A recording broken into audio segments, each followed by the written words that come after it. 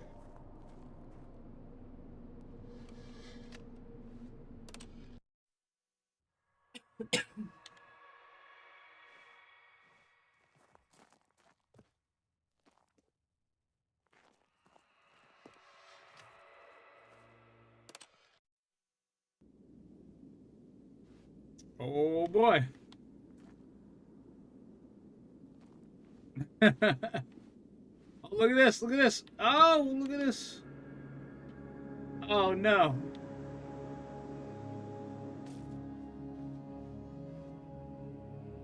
I don't even think you have the option to push it again.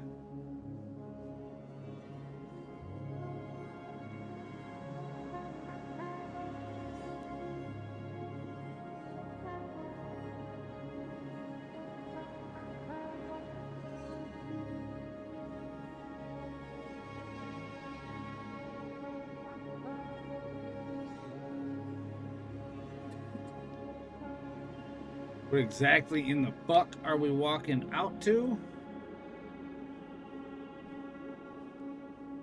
What do you mean? Wait, well.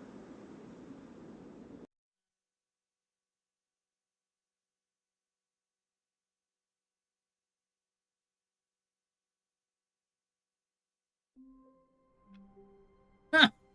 Ha! Ha! Someone was following Stanley. He was sure of it. If he checked over his shoulder now, he would surely catch them. It was only a matter of time.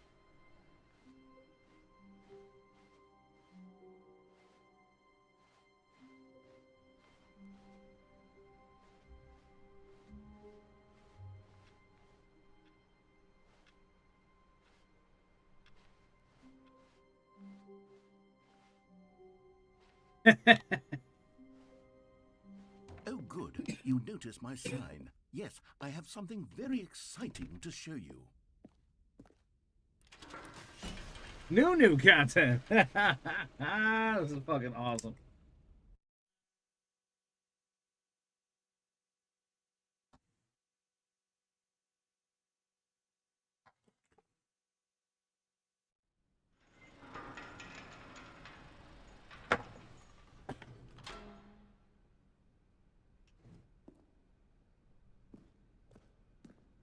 Oh boy, back to the fucking elevator.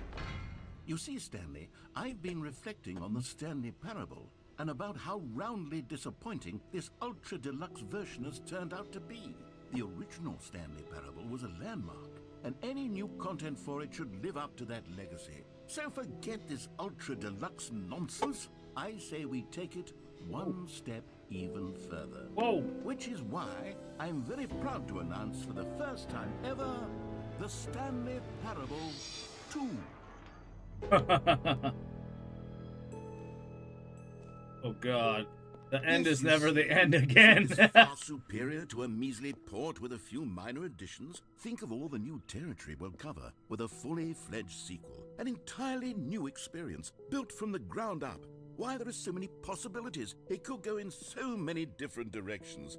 This is what fans have truly been asking for.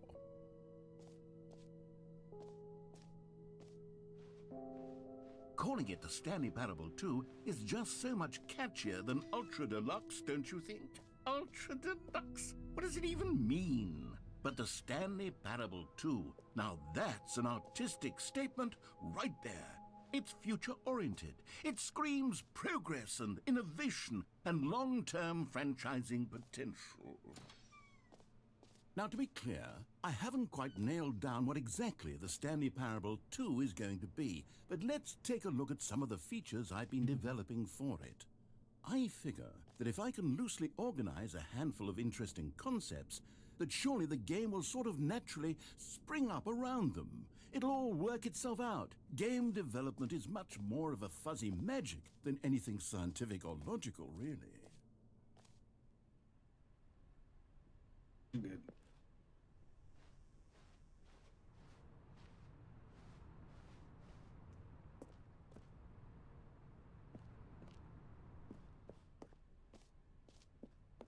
Damn. Here we are. Go on, try out some of the new features. Whole bunch of shit. What the fuck is going on?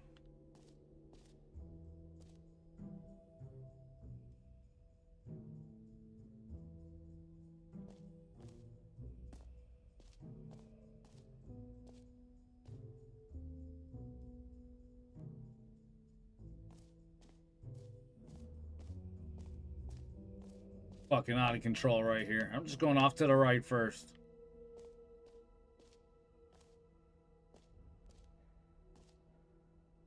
Turn the bucket. I don't know what the fuck this is. A common complaint of the Stanley Parable was that it was confusing and paradoxical, that it engendered a chaotic sense of reckless despair in those who played it. Well, I'm happy to say that after much consideration, I've engineered a clever solution to this fundamental problem with the game. It's the Stanley Parable Reassurance Bucket.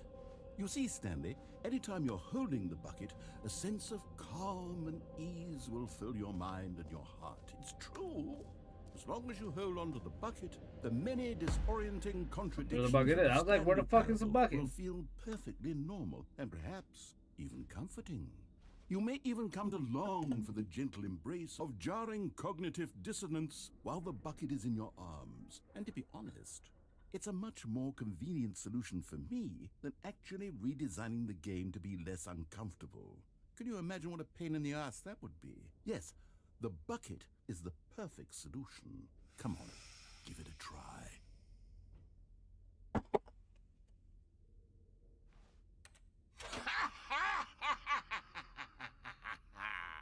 Can you feel it?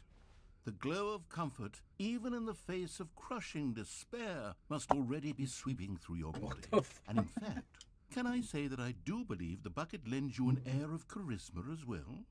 I think that just holding it has made you the slightest bit more attractive as a person. The benefits of the bucket seem to go on, don't they? All this and more await you in the Stanley Parable 2.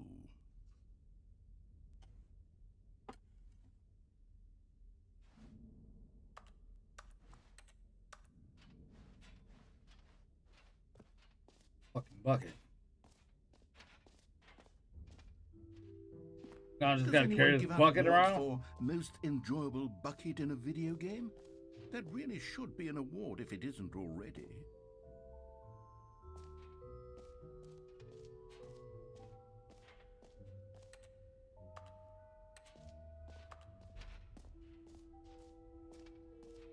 Okay, I'll be honest, I haven't yet decided on this one. I think that in the new version, the office could use a bit of decoration, like balloons. But I'm undecided on Get Well Someday and Happy 12th Birthday. Which would you go with?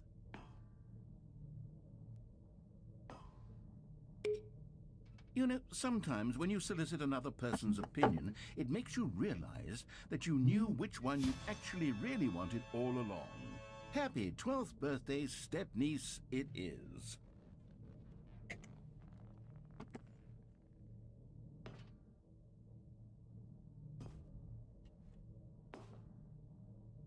Okay.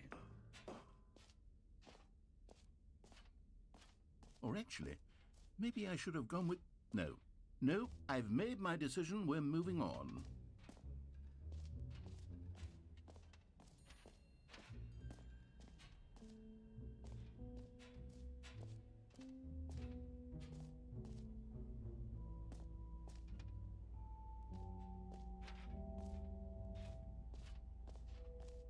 Stanley, here's an idea that I'm truly fond of. It's never been done before in a video game.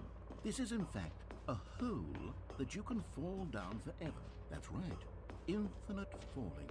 You can fall until the end of time if you like. A stunning leap forward for video games as a medium. Fall forever. Go. You see, isn't it wonderful? One of my more ingenious concoctions, if I do say so. Now then, since you've gotten to see the infinite hole, you can press the teleport button to pop back up to the top, and we can continue onward. Now, I don't mean to be a bummer, but I do recommend you use the teleport button to go back to the top.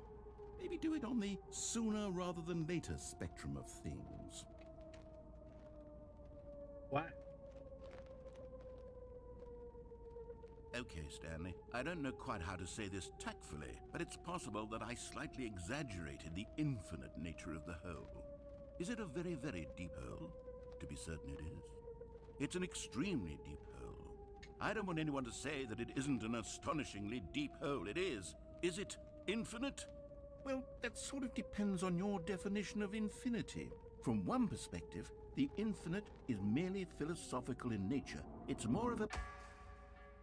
Okay, well, good for you. You found the bottom of the hole. You found me out, Stanley. I'm a liar and a cheat, and you're so clever.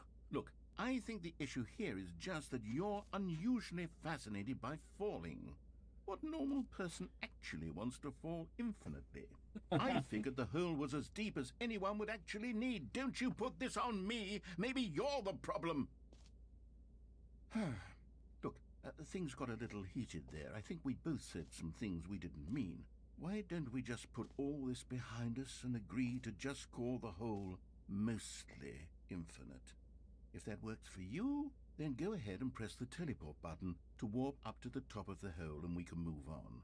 I'll just be up here when you're ready. Great! Now, I'm very excited to show you even more of my ideas for the sequel.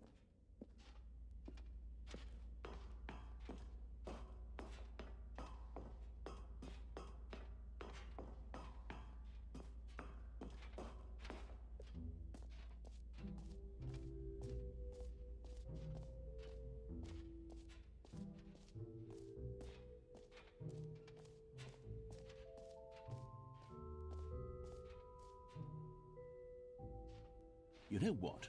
Let's bring the jump circle back for Stanley Parable 2 as well. It's a... Oh, wait. You already spent all your jumps the first time we saw the jump circle? Oh, well. I suppose it can just be a nice decorative piece, then.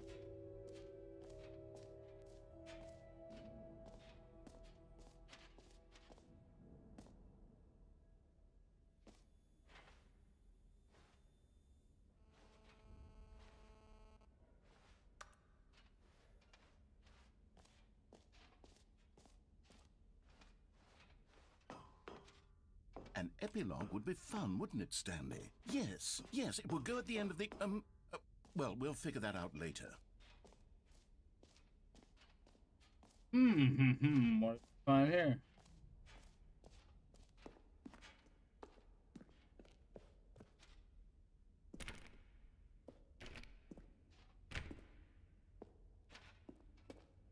Go to the right.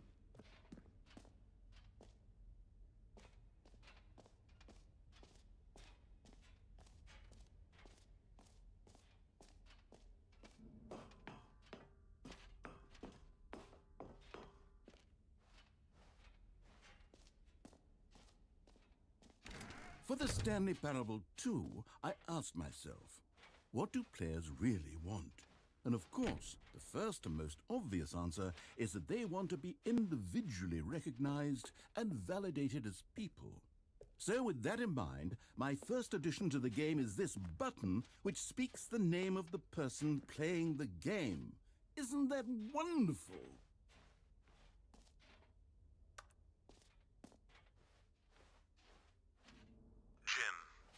Sorry, I should have clarified. Right now, the button only says the name Jim. But of course, in the final game, this button will say your name, whatever name that is.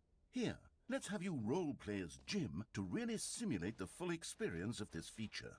Just play along. I promise you'll love it. Okay, here we go. Let's take a deep breath, clear your mind, forget whoever you are, and simply become a person named Jim. I want you to imagine yourself living as Jim, sleeping and waking as Jim, falling in love and being heartbroken as Jim, seizing all of the world's possibilities as Jim, and as Jim watching your dreams. Oh man, Rourke, thanks for the like, brother. Do you feel it deeply? Are you really, truly Jim right now? Yes. If so, then please step forward and press the button. Jim.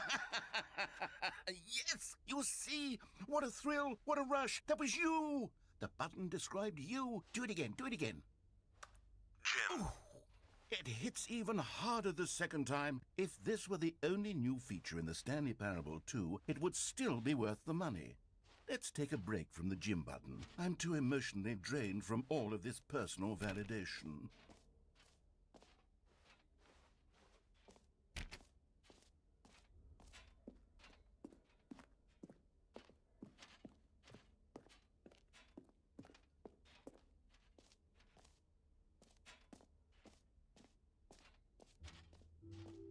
I suppose I could allow only people named Jim to play the Stanley Parable 2. That would actually save me the work of finishing this feature.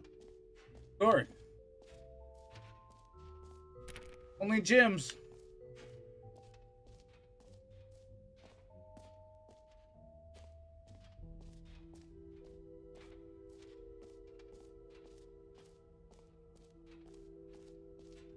Free achievement. Get yours right now. Pull a lever, receive your new achievement. No more steps. It just works. Now here's something special. You remember that broken test achievement that got left in the game on accident? Well, I'm developing a technology to simply give you the achievement. Yes, you see, you'll come to this lever, and when you pull it, the achievement will be given to you. It's as simple as that. Okay, perhaps I should have clarified. This is technology that will exist. Right now, the achievement is still fully broken. I'm not a wizard, Stanley, but I guarantee it will be fixed in the sequel to at last satisfy the hordes of ravenous fans all over the world who have been uproariously demanding this feature. Gamers, we hear you, and I promise it will happen.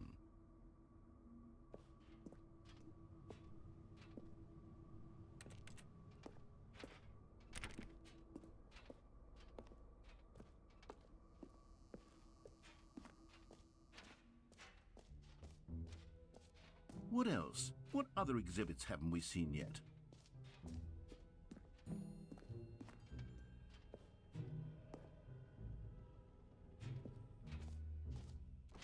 Ah, collectibles.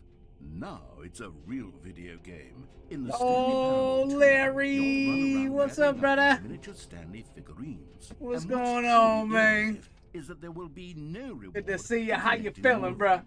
I don't want to stifle the intrinsic joy of watching a number go up. You simply collect all of them, and then you move the hell on with Yo, your somebody own was just life. asking about you, too.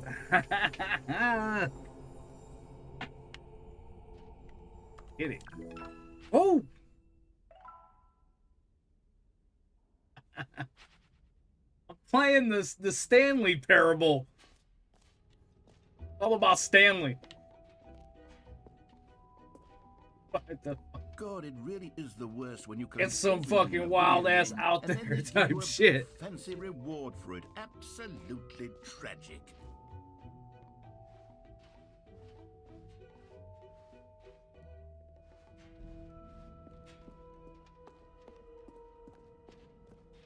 And I'm done. I'll call you tomorrow.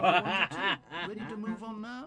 Hell yeah, man. Hit me up for sure, man. I'm about to be off here pretty soon, too. I gotta get up early as fuck. So my night's just about over here. The fuck is this? Oh, is it So, another Stanley, hole? What do you think? Do you like all of the new features? Yes, I know it's not exactly clear yet how exactly these features will come together as one single coherent video game, but I can feel it in my soul. It's going to work. There's definitely a good game in there somewhere. Say, let's do an experiment. I'll arrange these new features together, and we'll see whether or not it coheres into a meaningful gameplay experience. Okay. Are you ready? I'm Here ready. it is. I give you the Stanley Parable 2.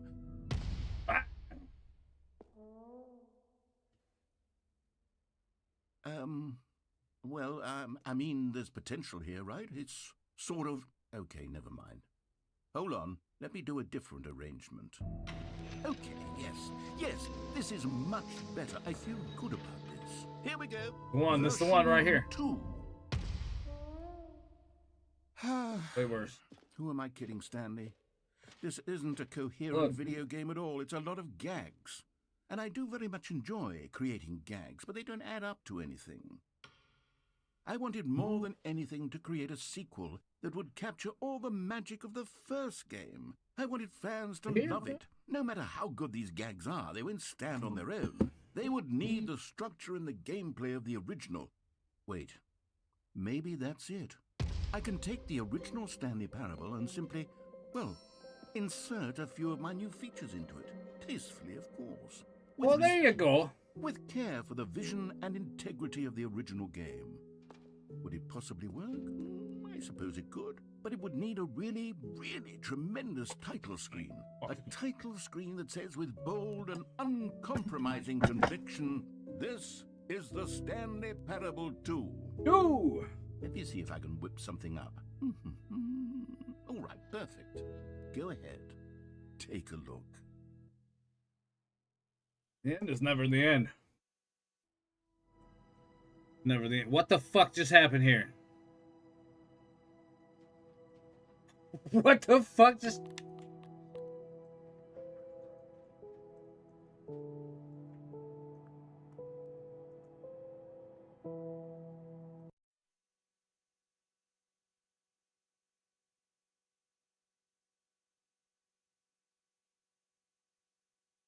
fuck is going...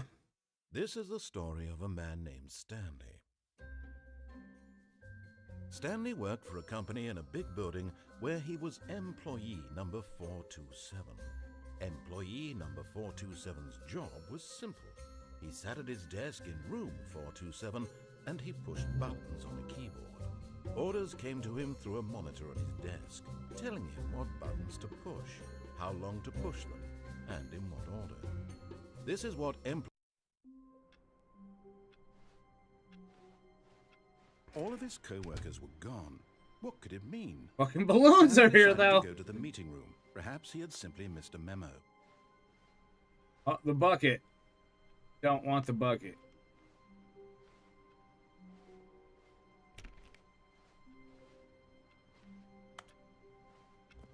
Stanley felt the bucket calling to him, begging him to pick it up. Why was he not doing it? When Stanley came to a set of 2 open doors, he entered the door on his left.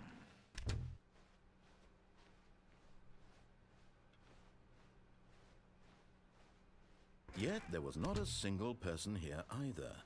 Feeling a wave This of is fucking disbelief, out of control. Stanley decided to go up to his boss's office, hoping he might find... Coming to a staircase, Stanley walked upstairs to his boss's office.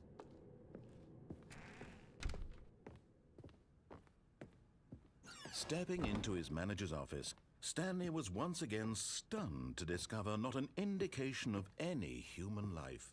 What could it mean, he wondered. Desperate for answers, he began turning the room over looking for clues that might unravel the situation, until at last he discovered a keypad behind the boss's desk. But alas, no code. For this keypad guarded the terrible secret that lay buried below his feet. Stanley was in such a rush to get through the story as quickly as possible, he didn't even have a single minute to just let the narrator talk. That kind of anxiety isn't healthy, so he relaxed for a few moments with some calming New Age music. What the fuck?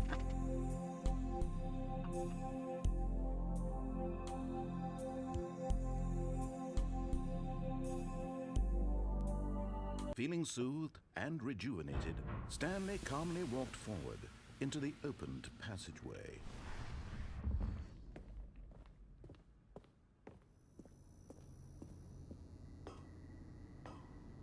Look, a collectible. You found one of them. One of the miniature Stanley figurines. Remember, no reward for collecting all of these, only the intrinsic pleasure of a job well done. You can't buy that sort of happiness, Stanley. God knows I've tried. So, I implore you to savor each and every moment you come across one of these beautiful figurines.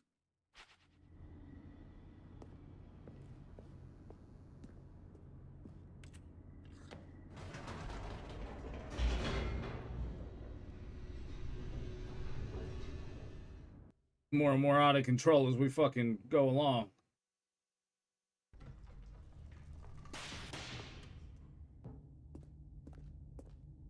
Stanley walked straight ahead through the large door that read Mind Control Facility.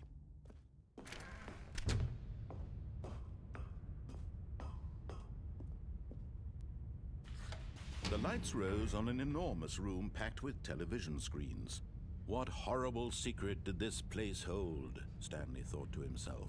Did he have the strength to find out?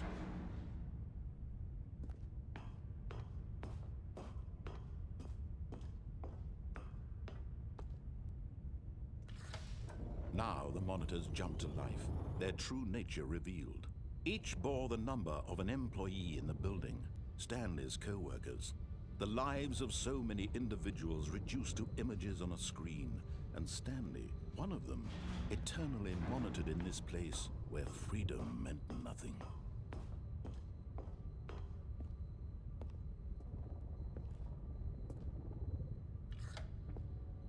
This mind control facility, it was too horrible to believe. It couldn't be true. Had Stanley really been under someone's control all this time? Was this the only reason he was happy with his boring job? That his emotions had been manipulated to accept it blindly? No. He refused to believe it. He couldn't accept it. His own life in someone else's control? Never. It was unthinkable, wasn't it? Was it even possible? Had he truly spent his entire life utterly blind to the world? But here was the proof, the heart of the operation. Controls labeled with emotions, happy or sad or content. Walking, eating, working, all of it monitored and commanded from this very place. And as the cold reality of his past began to sink in, Stanley decided that this machinery would never again exert its terrible power over another human life. For he would dismantle the controls once and for all.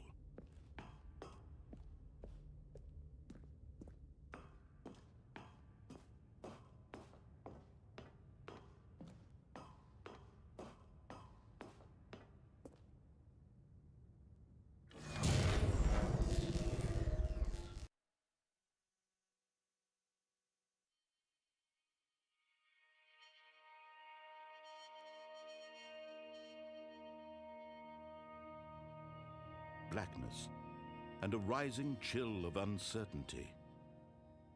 Was it over? Yes! He had won! He had defeated the machine, unshackled himself from someone else's command. Freedom was mere moments away. And yet, even as the immense door slowly opened, Stanley reflected on how many puzzles still lay unsolved. Where had his co-workers gone? How had he been freed from the machine's grasp? What other mysteries did this strange building hold? But as sunlight streamed into the chamber, he realized none of this mattered to him. For it was not knowledge or even power that he had been seeking, but happiness.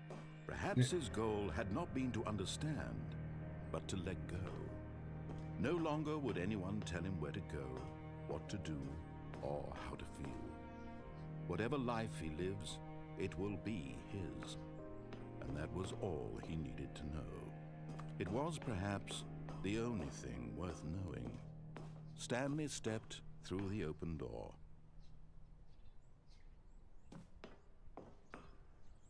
Stanley felt the cool breeze upon his skin, the feeling of liberation, the immense possibility of the new path before him. This was exactly the way, right now, that things were meant to happen. And Stanley was happy.